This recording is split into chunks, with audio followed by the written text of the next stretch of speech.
한번 따라 하실까요? 경배하는 믿음. 이번 연말 특별 새벽기도의 주제가 우리에게 믿음을 더하소서라고 하는 주제입니다. 한번 따라 하실까요?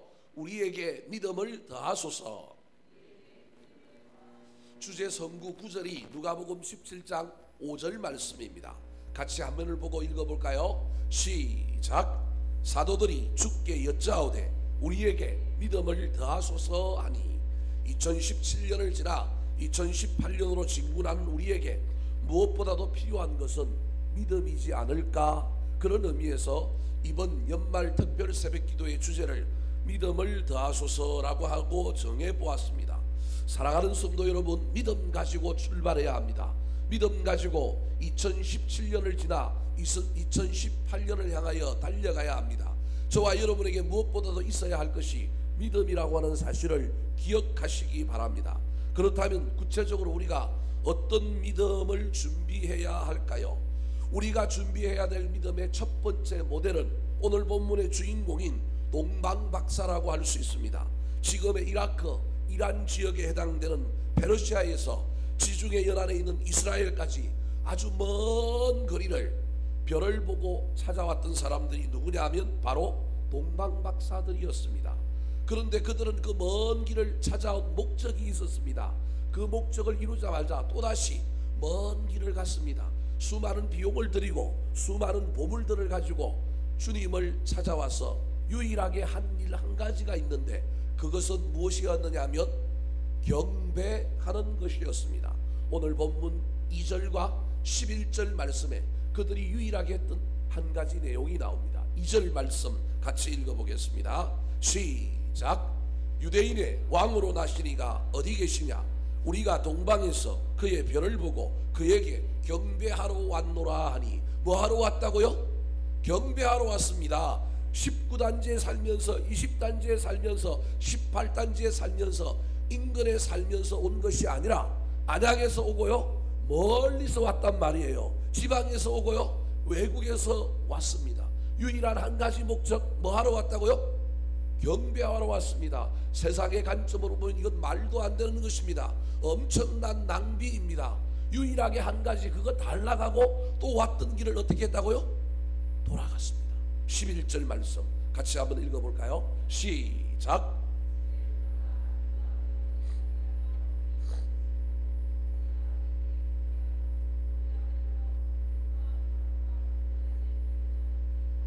그들이 찾아온 것은 다른 목적이 아니라 그들의 부를, 그들의 지식을 자랑하러 온 것이 아니라 유일하게 그들이 찾아왔던 이유가 아기 예수님께 뭐 하는 거였다고요? 경배하는 거였습니다. 자신들의 사제를 틀어서 보배함을 열어서 황금과 유황과 모략을 드리면서 경배했을 뿐만 아니라 그것이 끝나자마자 허망하게 잠깐의 시간 그냥 보내고 또 어떻게 합니까? 자기들의 삶의 자리로 돌아갔습니다. 경배를 다른 말로 하면 예배라고 할 수 있습니다. 그러므로 무엇이 믿음이냐 하면 우리가 준비해야 될 믿음이 무엇이냐면 예배하는 믿음, 경배하는 믿음을 준비해야 합니다. 이 새벽에 나오신 여러분은 전부 이 믿음의 대열에 들어서 있는 사람들입니다. 그래서 여러분이 귀하고 여러분이 감사합니다. 여러분은 이미 2018년을 향하여 달려갈 준비를 하고 있는 분들입니다. 경배하는 믿음, 예배하는 믿음을 소유하여 2018년을 준비하려고 이곳에 나왔기 때문에 그렇습니다. 그런데 잠깐의 예배 이후에 또 여러분은 어디로 돌아가야 합니까? 삶의 자리로 돌아가야 합니다. 세상 사람들은 이것을 아무런 의미가 없다고 이야기하고 너무 허망하다고 이야기할지 모르지만 하나님은 이것을 귀하게 여기고 하나님은 우리 보고 이 믿음을 준비하라고 이야기하고 있습니다. 그렇다면 먼 곳에서 동방에서 이 예루살렘으로 베들레헴으로 아기 예수님을 찾아온 이 동방박사들의 예배하는 믿음, 경배하는 믿음의 구체적인 내용은 무엇일까요? 오늘 본문에 나오는 동방박사들의 이야기를 살펴볼 때 은혜 받고 우리도 내년에 경배하는 믿음, 예배하는 믿음을 더욱더 잘 준비하여 달려가게 되시기를 예수님의 이름으로 축원합니다. 자, 그렇다면 동방박사들이 우리에게 모범을 보인 경배하는 믿음, 예배하는 믿음은 어떤 믿음일까요? 그 믿음의 내용은 무엇일까요? 첫 번째로 따라 하시겠습니다. 기뻐하며 경배해야 합니다. 동방박사들의 믿음, 경배하는 믿음, 예배하는 믿음의 첫 번째 특징이 뭐하며 예배했다고요? 기뻐하며 예배했다라는 거예요. 기뻐하는 것이 예배의 핵심이요, 기뻐하는 것이 경배하는 믿음의 첫 번째 특징이라는 것입니다. 2차 세계대전 당시에 맥도날드라고 하는, 고든 맥도날드라고 하는 영적 세계의 질서와 내면의 성장이라고 하는 유명한 책을 지었던 그 목사님이 군목으로 전쟁에 참여하였다가 포로가 되어서 독일의 포로 수용소에서 잡혀서 생활을 했습니다. 죽은 목숨과 다를 바가 없었던 존재였습니다. 그런데 그곳에서 한 포로가 엄청난 손재주가 있어서 여러 부속을 조립을 하여 라디오를 만들었습니다. 비밀리에 영국 BBC 방송을 이 포로들이 듣고 있었습니다. 전쟁의 상황을 파악하여 수시로 포로들에게 지금 전세가 어떻게 진행되고 있는지 알려주었습니다. 어느 날 새벽 이 포로가 맥도날드 목사를 깨우며 다급하게 말했습니다. 목사님, 그들이 와요. 이 말에 깜짝 놀라서 누가 온다고? 독일군이 와? 우리를 죽이려고 와? 우리를 가스실에 넣으려고 그래? 아닙니다. 연합군이 노르망디 상륙작전에 성공했습니다. 조금만 있으면 그들이 우리 포로 수용소를 향하여 달려올 것입니다. 그 말에 그 소식을 들었던 그 포로들은 전부 기뻐하였습니다. 그들이 온다는 그 소식에 놀라서 삽시간에 그 수용소 안에 잡혀 있었던 모든 포로들에게 이 기쁨의 소식이 전해졌습니다. 그러자 그들은 누가 시키지도 아니하였는데 기쁨에 벅차서 전부 마당으로 뛰어나와서 춤을 추기 시작했습니다. 그러면서 그들이 온다, 그들이 온다, 그렇게 외치면서 기뻐했습니다. 포로에서 구출해줄 연합군이 온다는 놀라운 소식 때문에 그들은 춤추게 했던 것입니다. 그러나 이 사실을 모르는 독일군들은 포로들이 이상한 행동을 하자 외곽의 경비를 강화하기 시작했습니다. 그리고 군사들을 내보내서 마당에서 뛰고 있는 이 포로들을 방망이로 내리치면서 한쪽으로 몰기 시작했습니다. 들어가라고 말하기 시작했습니다. 맞으면서도 이들은 아파하지 아니하였습니다. 막 내몰리면서도 이들은 기뻐했습니다. 얼굴이 달라지지 아니하였습니다. 그까짓 것 한 대 맞는 건 뭘 어때? 누가 온다고요? 연합군이 온다. 우리가 드디어 포로에서 해방된다. 이 놀라운 소식이 그들에게 전해졌기 때문에 간수들이 괴롭히고요, 군인들이 괴롭혀도 그들의 얼굴에는 희망이 가득 차고 내몰려서 감방 안으로 들어갔지만 다시금 포로 수용소 감방 안에 있으면서도 그들은 뭐 할 수 있었느냐 하면 찬양할 수 있었습니다. 발을 굴리면서 손뼉치면서 온다 온다 온다, 기다리자 기다리자 그러면서 기뻐하며 지냈다고 하는 놀라운 이야기가 있습니다. 그렇습니다.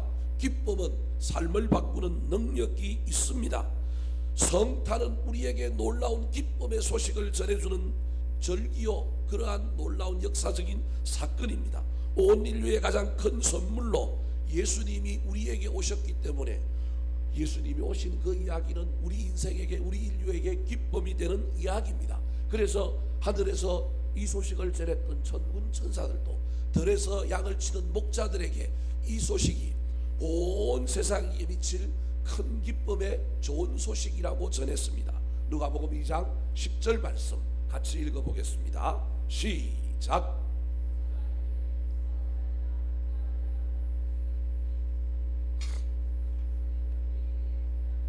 큰 기쁨의 무슨 소식이라고요? 좋은 소식이다. 온 백성에게 미칠 큰 기쁨의 좋은 소식이라는 것입니다. 그래서 오늘 본문에도 동방박사들도 이 기쁨을 가지고 있었기 때문에 유일하게 경배하는 이 목적 하나를 위하여 돈을 쓰고 시간을 쓰고 에너지를 낭비하고 먼 길을 왔는데 그들이 주님 앞에 나아갔을 때, 아기 예수님을 만났을 때 제일 먼저 한 일이 뭐였느냐 하면 기뻐하는 일이었습니다. 오늘 본문 마태복음 2장 10절 말씀입니다. 같이 한번 읽어볼까요? 시작. 그들이 별을 보고 매우 크게 기뻐하고 기뻐하더라. 여러분, 저기에 동사가 얼마나 역동적인지 모릅니다. 매우 기뻐했습니다. 어떻게 기뻐했습니까? 크게 기뻐했습니다. 또 어떻게 기뻐했습니까? 기뻐하고 기뻐했습니다. 사랑하는 성도 여러분, 저와 여러분의 예배에, 저와 여러분의 믿음에 이 기뻐하는 믿음이 사라지지 아니하였으면 좋겠습니다. 이 기쁨이 저와 여러분의 삶을 바꿀 것입니다. 포로수용소 안에 있었던 연합군의 삶을 바꾸었던 것처럼 환경은 변하지 아니하였는데 기쁨이 마음속에 들어오니 삶을 변화시켰던 것처럼 저와 여러분에게도 이 기쁨이 내년 한 해에 가득 차기를 소망합니다. 사랑하는 성도 여러분, 여러분은 지금 예루살렘 사람들입니까? 아니면 동방박사들입니까? 예루살렘에 있는 사람들은 가까운 베들레헴에서 아기가 났지만, 아기 낳다는 소식을 들었지만 기쁨도 없었고 경배하지 아니하였습니다. 그런데 동방에 살았던 박사들은 먼 동방에 살았지만 기쁨도 있었을 뿐만 아니라 그 기쁨을 가지고 아기 예수께 찾아와서 뭐 했다고요? 경배했습니다. 이것이 믿음입니다. 이 믿음이 있는 사람에게 하나님께서 내년 한 해에 큰 은혜와 복을 주실 것입니다. 이 믿음을 준비하여 내년을 향하여 달려갑시다. 지금 여러분은 삶의 예루살렘에서 성탄절 예배의 베들레헴으로 달려오신 분들입니다. 이제 믿음을 준비하셨습니다. 이 믿음 안에 기쁨을 채우시기 바랍니다.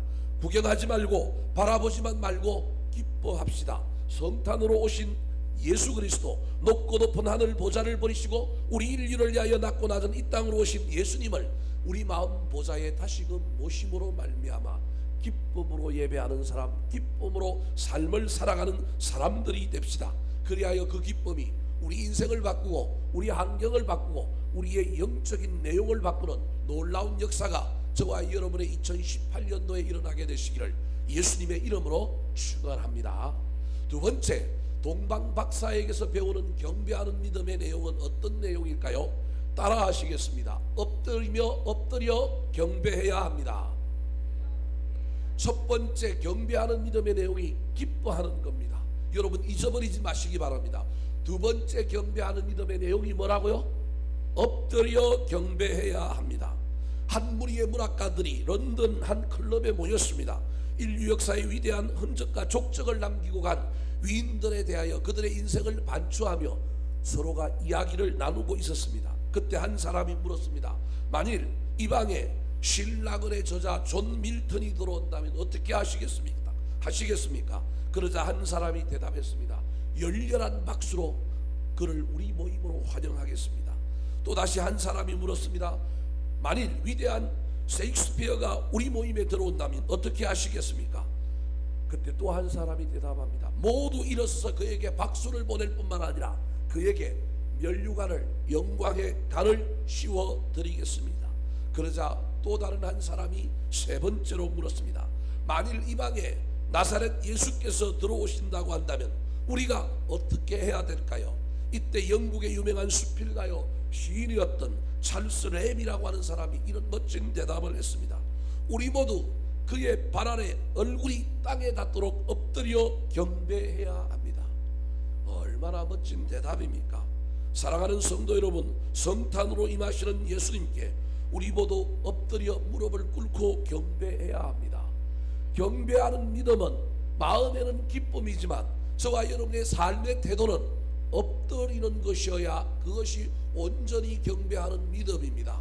당시에 박사였던, 그리고 그 당시 세계 최강의 대국 아주 선진국의 위대한 지도자들이었던 이 박사들이 오늘 본문에 한 아기, 갓난 아기에게 그들의 모든 지식, 그들의 모든 사회적인 계급장을 떼어내고 그들은 엎드려 경배했습니다. 11절 말씀 같이 한번 읽어볼까요? 시작.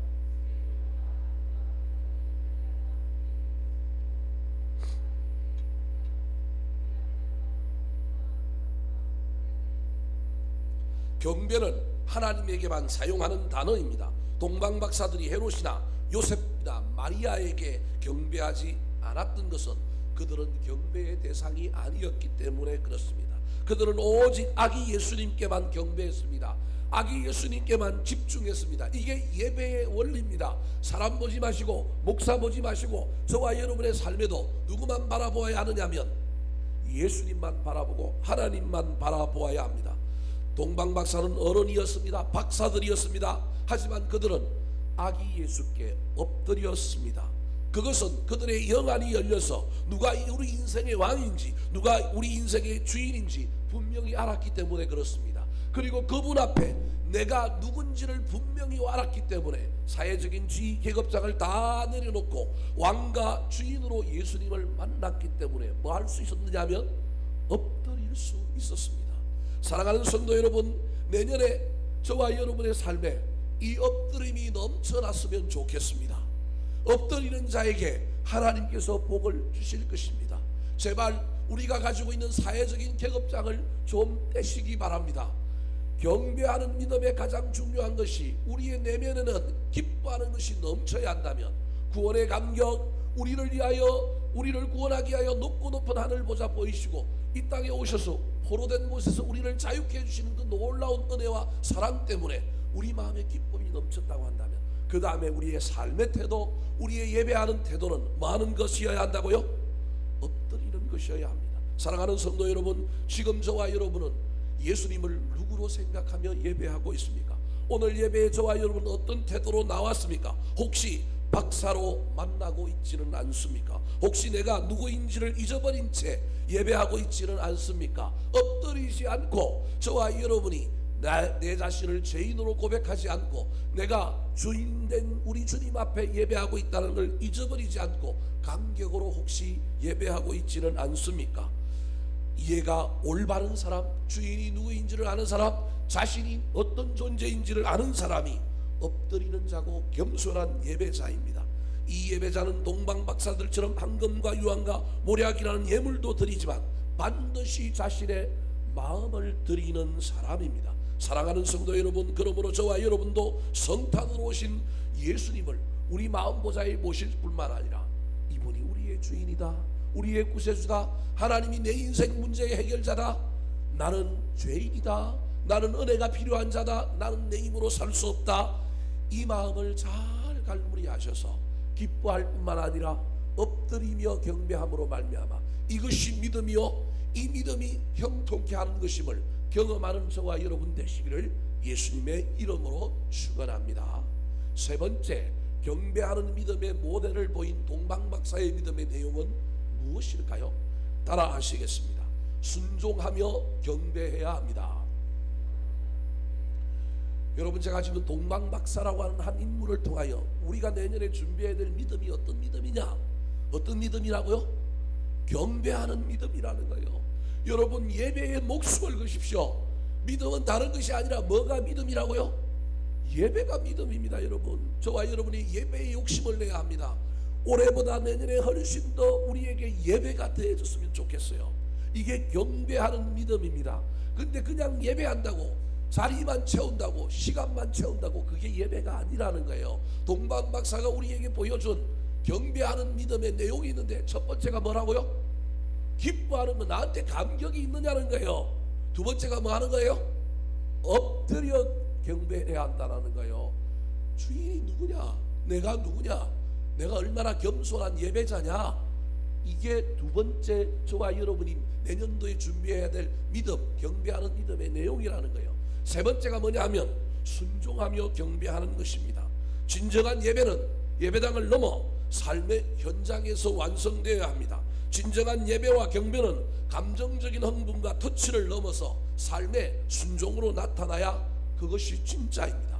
여러분, 저와 여러분이 여기 와서 쎄빠지게 예배드리고요, 아무리 예배를 잘 드려도요, 예배당을 나가는 순간에 순종하고 이것이 맞다르지 않으면, 수없는 설교를 듣고 여기 앉아 있었지만 그 결과 내 삶에 순종이 나타나지 않으면 저와 여러분의 예배는 가짜입니다.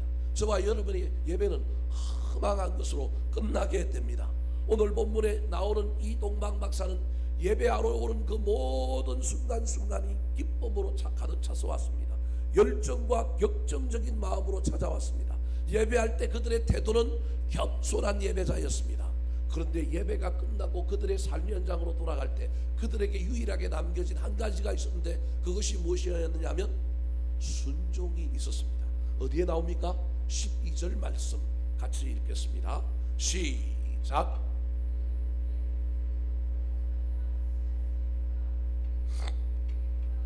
다른 길로 돌아가는 것은 힘이 듭니다. 왔던 길을 가는 건 쉽습니다. 지름길 익숙한 길을 갈 수 있습니다.